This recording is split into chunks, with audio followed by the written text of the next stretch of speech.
क्या 2024 का Olympic last है? इसके बाद ओलंपिक्स नहीं होगा। 2036 में इंडिया में ओलंपिक होगा जिसके लिए 5,000 करोड़ रुपए खर्च किए जाएंगे। क्या वो बर्बाद होने वाला है?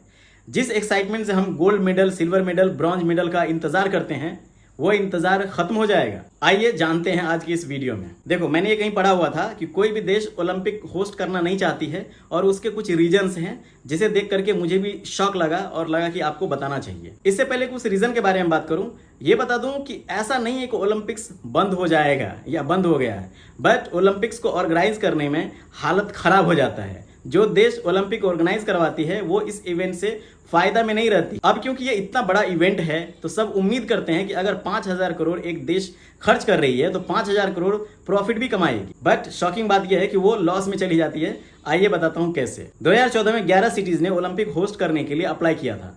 20 साल के बाद सिर्फ 2 सिटी ने अप्लाई किया, पेरिस एंड लॉस एंजलिस। और उसका सबसे बड़ा रीजन है बिजनेस। कोई भी देश अगर कोई बड़ा इवेंट ऑर्गेनाइज करवाती है तो वो एक्सपेक्ट करती है कि हम उससे प्रॉफिट कमाएं, टूरिज्म में इंक्रीमेंट हो। बट वो ना हो कि अगर उल्टा पड़ जाए तो क्या कोई देश वो इवेंट ऑर्गेनाइज करवाना चाहेगी?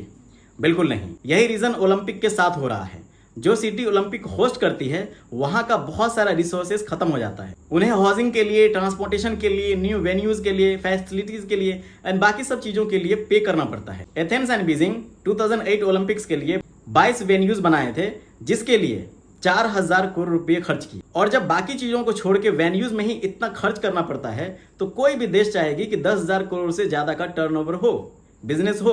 बट जहां ओलंपिक करवाया जाता है वहां लोग ही कम है देखने के लिए। अच्छा इंफ्रास्ट्रक्चर एंड डेवलप्ड सिटी की वजह से ओलंपिक तो होस्ट कर देते हैं, but TV contract, ticket sales, sponsorship इतना कम होता है कि प्रॉफिट के करीब बिल्कुल नहीं पहुंच पाता। और जब इवेंट खत्म हो जाता है तो वेन्यू बिल्कुल ही सूना पड़ जाता है, कोई उसका यूज नहीं होता। जितने भी स्टेडियम, वेन्यूज ओलंपिक के लिए बनाए जाते हैं उसमें मोस्टली खाली पड़ा रहता है, उसका कोई काम नहीं होता। बट अब इतना खर्च करके लैविश स्टेडियम, वेन्यूज बनाए गए हैं तो उसको मेंटेन तो करना ही पड़ेगा, वरना हजारों करोड़ पानी में चला जाएगा। तो उसके मेंटेनेंस के लिए 80 करोड़ रुपए हर साल लगता है। फिर यह भी देखा गया है कि ओलंपिक ओवर हो जाता है तब उस सिटीज में टूरिज्म इंक्रीज नहीं होता बल्कि कम हो जाता है, इसलिए उस सिटीज के लिए लॉस मार्केटिंग इवेंट हो जाता है। तो एक बिजनेस के प्रोस्पेक्टिव से ओलंपिक करवाना घाटे का सौदा हो जाता है। 1894 में ओलंपिक स्टार्ट हुआ और अब पहली बार इंडिया को 2036 ओलंपिक होस्ट करने का मौका मिलेगा, जिसके लिए अहमदाबाद में वेन्यू बनाने की प्लानिंग की जा रही है। इंफ्रास्ट्रक्चर पे काम किया जाएगा, इसके लिए प्लानिंग हो रही है और इसका बजट अप्रॉक्स 5,000 करोड़ रखा गया है। कुछ लोगों का कहना है कि इंडिया में पॉपुलेशन ज्यादा है इसलिए टिकट सेल्स ज्यादा होगा, टीवी पे भी ज्यादा लोग देखेंगे और व्यूअर्स ज्यादा होने से स्पॉन्सरशिप भी बहुत ज्यादा होगा। आपको क्या लगता है, इंडिया ओलंपिक होस्ट करने से फायदे में रहेगी? और ये भी बताना कि ओलंपिक के लिए क्या अहमदाबाद ज्यादा सुटेबल सिटी है या कोई और सिटी बेस्ट रहेगा।